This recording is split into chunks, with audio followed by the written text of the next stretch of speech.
I'm Dana Denha, and you're watching FYI. Dogs were barking at the farm at St. Joe's as they walked and ran for a worthy cause. Bark for Life brought dogs of all breeds together to raise funds for the American Cancer Society. Many patients with cancer, people with cancer, their families have dogs, and they're their therapy.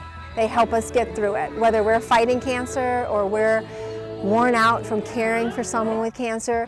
Our dogs ask for nothing in return, but they give us so much. Everyone involved, including the dogs, have been touched by cancer and are honored to support research. The American Cancer Society is an amazing organization. They fund research.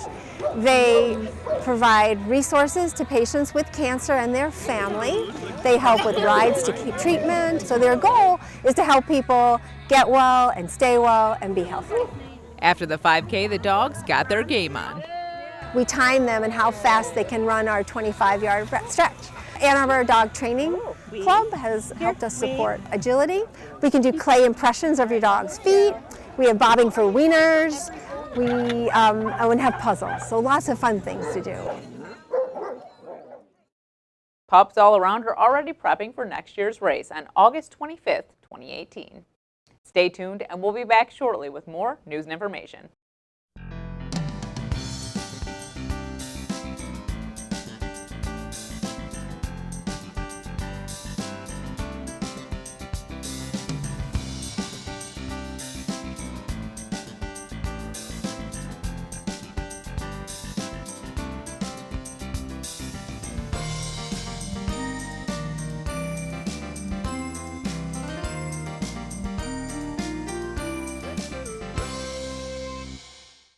Scenic Dexter was taken over by easels and canvases as the town was literally painted.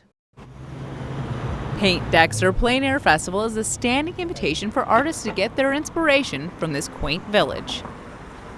It's a week of painting or drawing or doing whatever outdoors, Monday through Thursday, and then Friday morning is the quick draw. When we get here and we do something in about 2.5 or 3 hours, and then we present that as well. What you do is you bring whatever medium you like to work in, you take it outside, you set up in a lot of different locations around the town, and you begin to paint. It's just a lot of fun. Very nice people, nice events in this lovely village/city. So it's a great thing to be outdoors, painting with other people. The right materials can make all the difference. I'm here today working in oils. I can work in other mediums, but oil is really fun to use outside. It doesn't dry out too quickly, even in the hot sun. And that's a very useful thing to have when you're standing outside in the breeze and the heat. The Huron River seemed to be a hot spot for visiting artists. I was painting the river, and I love this particular railroad trestle. Those are incredibly large blocks of stone, and to put this together was just beautiful. And then to create this archway that people walk through. I really like painting the water.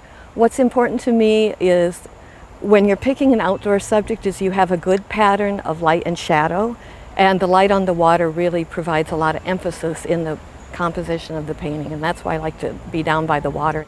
I would really encourage people who haven't painted to pick up a brush and come out, because you could be the next, Albrecht Dürer. The Ann Arbor Farmers Market is in full bloom. Learn all the tips for shopping locally from a market insider in this month's City Roundup in 60.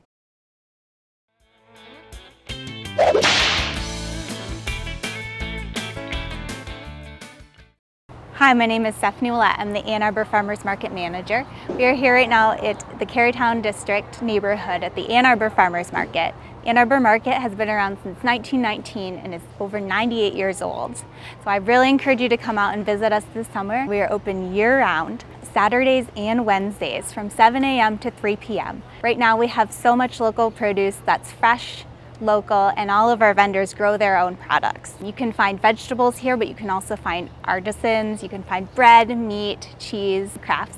Stop in our office and you can swipe your credit card to receive market bucks and market money to spend.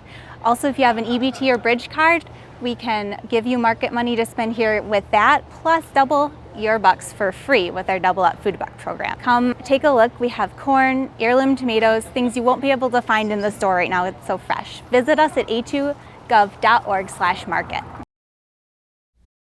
Some degrees are in high demand, and to stay on the cutting edge of the job market, Washtenaw Community College is offering an associate's in cybersecurity. This field is looking for skilled workers, and future projections reveal even more job prospects in the years to come. Joining me is Mike Galea, faculty at WCC. So thank you for joining me, Mike. And you've been with WCC for 20 years now, and I actually thought the cybersecurity degree was something new, but you told me it's not as new as I thought it was. It's not. As a matter of fact, our cybersecurity program at WCC has been around since about 2004, 2005. At that time, we became part of a consortium called CASIA, the Center for System Security and Information Assurance. CASIA was funded through a National Science Foundation grant that allowed us, along with a number of other community colleges and the University of Illinois at Springfield, to develop a common curricula that all the members used. This all originated out of Moraine Valley Community College, so I need to give them credit for that because they were the initiator of this grant. And what we did at that time, it took us about a couple of years to develop this curricula, and we did, and WCC was one of the first, it was the only college at that time, I think it's 2005, that had a cybersecurity degree. The other thing that grant funded was also training. So WCC and all the other schools trained faculty from other community colleges and even some universities in cybersecurity, and we also provided them with the curriculum that was developed. So that was sort of the whole genesis of cybersecurity. Shortly thereafter, Eastern Michigan University started their own cybersecurity program, and they're a very valued academic partner. We worked closely with them even before my time at WCC. So we created a transfer agreement with them also, because at that time, that degree only transferred to University of Illinois at Springfield. Okay, and so you needed to work something out locally, because odds are if you're going to WCC, you're probably going to go somewhere in Michigan. Yeah, University of Illinois at Springfield is not sort of the natural path for our students. So, but EMU had already been active. So we worked with them and actually had a transfer agreement about 2007. And that agreement lasted for a few years. And what happened during the late, 2010, 2011, enrollment started to decline. So what we did, we sort of reorganized our program, and instead of we terminated the cybersecurity degree because we really weren't getting any enrollments, and created a cybersecurity track in our networking degree, and we've had that for about 5 years. Well, last year we were approached by Eastern. They came to us and they wanted to revitalize our degree and also revitalize their program. Because over the years we had provided them a lot of students. So that's how we have this new cybersecurity degree, and I'm very happy about this thing because many of the courses in that degree are direct transfers. We only have a few courses that are electives, and it gives our students a path to a 4-year degree. The way this degree was designed, interestingly enough, is we wanted to make sure there's enough skills that if a student wanted to stop at the associate's degree and get a job, they could do that. Or if they wanted to transfer, they could do that also, and we provide that kind of flexibility. So if you are, let's say you stop at your associates, what kind of jobs would you be getting in the field? Well, a couple of different types of jobs. You could work at an entry-level position in cybersecurity. You could also work at an entry-level position in networking. You have enough networking skills where you can administer networks or do some system administration and things of that sort. So let's say you do the EMU track. So you're taking your cybersecurity and your gen eds at WCC. How much more time would you be spending at EMU to get your 4-year degree? Do you have 2 more years left? It would be 2 more years. Yeah. Okay. Yeah. We designed this degree to have sort of the minimum number of credits, so it'd be 62 credits. So you'd be transferring into Eastern as a junior. Okay, that actually works out great, because most of the time, most degrees you're getting, when you do go to community college, I feel like the majority of if you're taking general education classes, they do transfer, but once you kind of get into a specialty, they're not necessarily going to transfer. So this is actually working with you if you're going into cybersecurity. Yeah. Our transfer agreements with Eastern, at least ours in our CS department, are as I said, we work very closely with them. They're very valued because we do, in our degrees actually, our students, whether it's our programming degree or some of our other degrees, will transfer. They can transfer as juniors. Yeah. Okay, so that's Because you that's guys are always been our working in objective. conjunction with that specific Yes. university. Yeah. We also have what a 3+1 degree, where you take 3 years of credits at WCC and 1 year of credits Wow. at Eastern also. So again, we have a very close working relationship with them. Why is this field becoming so in demand now? There just weren't people that were getting degrees in it, or? Well, it's sort of cyclic. It's always been in demand, but cybersecurity in the early 2000s was in the forefront because of all the exploits that were going on.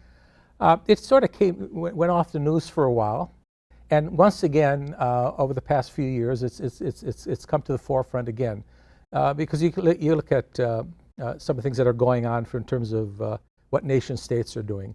One of the biggest dangers, for example, of North Korea is not their nukes. They're not going to shoot nukes. They have a very skilled core of hackers, and they've perpetrated some some interesting things over the years. So that's coming to the forefront, and there's renewed interest in this degree. And I think, as I've seen already over the past few months, a renewed interest in our students in terms of pursuing this degree. Well, what are you doing to stay on the cutting edge of technology? Because obviously technology is always changing, so you have to be changing with it. We live on shifting sands. This is what I tell my students. Everything I teach today, I had to learn over the past 10 years. I didn't know anything about cybersecurity 12 years ago. I didn't know anything about configuring firewalls 12 years ago. There's a lot of things I didn't know. I've had to learn it. I, along with my colleagues, also stay very current.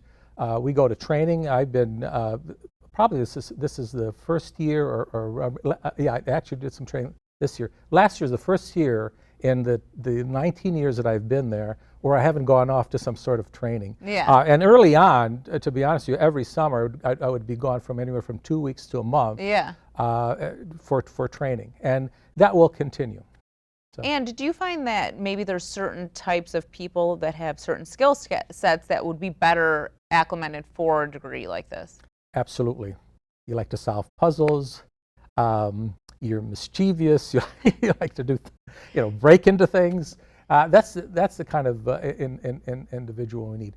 The thing I tell my students is this, and in our first cybersecurity course, I said, if you've come here because you've heard you can make a lot of money in cybersecurity, and it's true, you can, what I'd recommend is that you go over to the med school and take a brain surgery class, because you can make more money at brain surgery and have equal likelihood of success.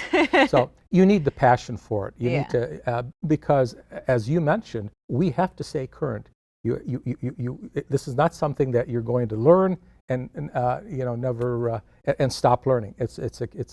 Learning is a continuum, and has been for my career from the time I started. It was almost 40 years ago. Yeah, and obviously you enjoy that aspect of it, because I don't think you would have stuck with something for that long. Yeah.